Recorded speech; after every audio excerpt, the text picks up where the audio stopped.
The smell of pigs filled the air. A young man sat in the mud, hungry and broken. He reached for the husks that the animals ate. But even those were not his. No one gave him anything. He was starving.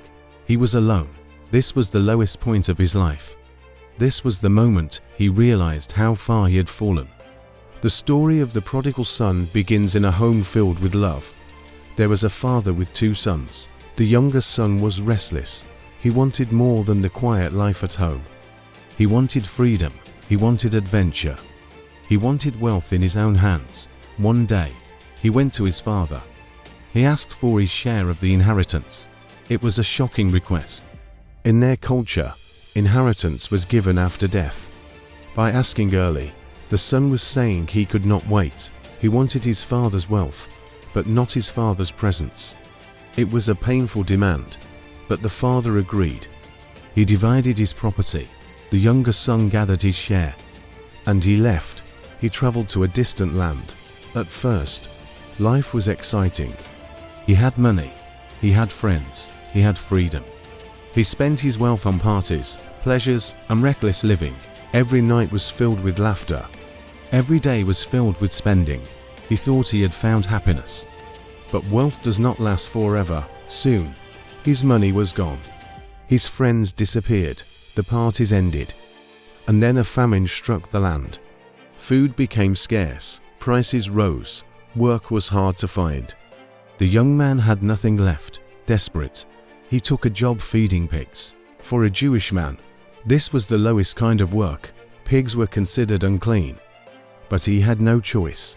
He was hungry. He was weak. He longed to eat the food given to the animals. But no one gave him anything. He was forgotten. He was lost. In that moment of despair, he remembered home. He thought of his father's house.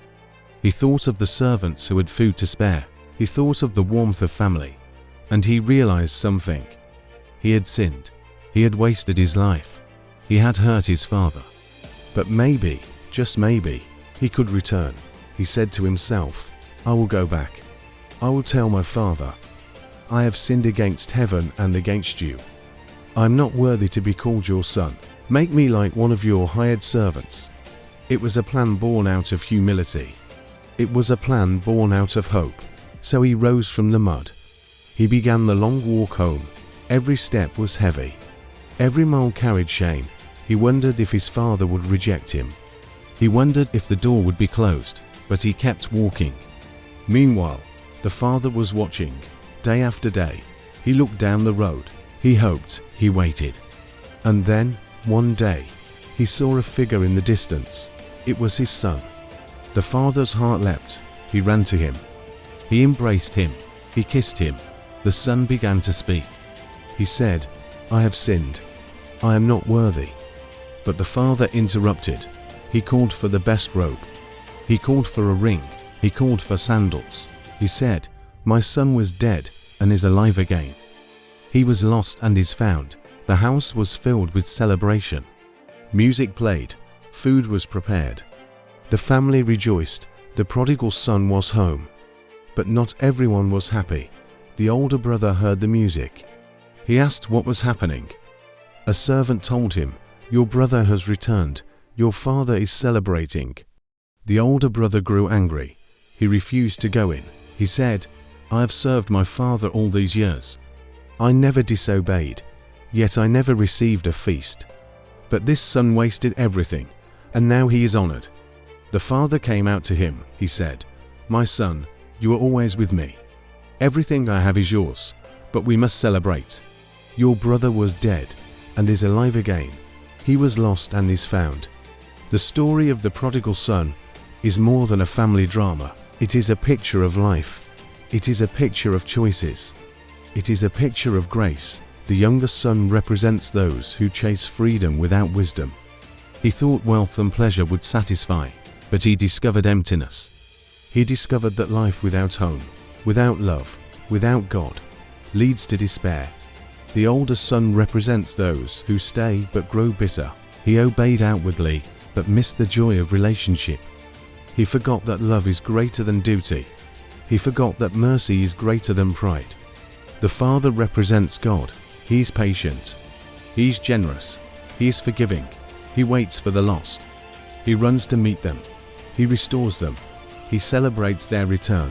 This story is realistic because it reflects human life. Many people chase wealth and freedom. They spend recklessly. They trust false friends. They end up empty.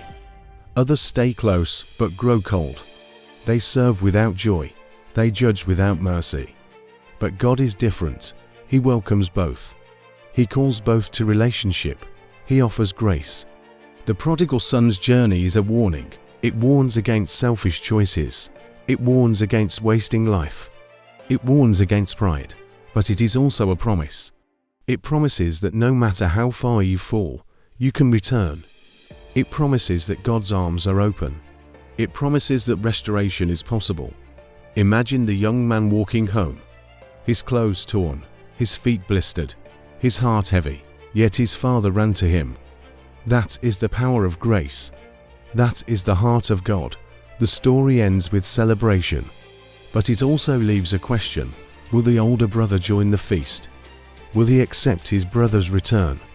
Will he embrace mercy? The parable does not answer. It leaves the choice open, because each of us must decide. Will we rejoice when the lost are found? Will we forgive when others return? Will we accept God's grace for ourselves? The prodigal son was lost, but he was found again. He was dead, but he was alive again. That is the message. That is the hope. Today, the story still speaks. It speaks to anyone who feels far from home. It speaks to anyone who feels unworthy. It speaks to anyone who longs for forgiveness. It says, you can return. It says, God is waiting. It says, grace is greater than shame. If you feel trapped in mistakes, remember the prodigal son. If you feel bitter in duty, remember the older brother. If you wonder about God, remember the Father. He's awaiting. He's watching. He's ready to run to you. The prodigal son's life was lost, but it was found again. And that is the story of grace. That is the story of hope. That is the story of God's love.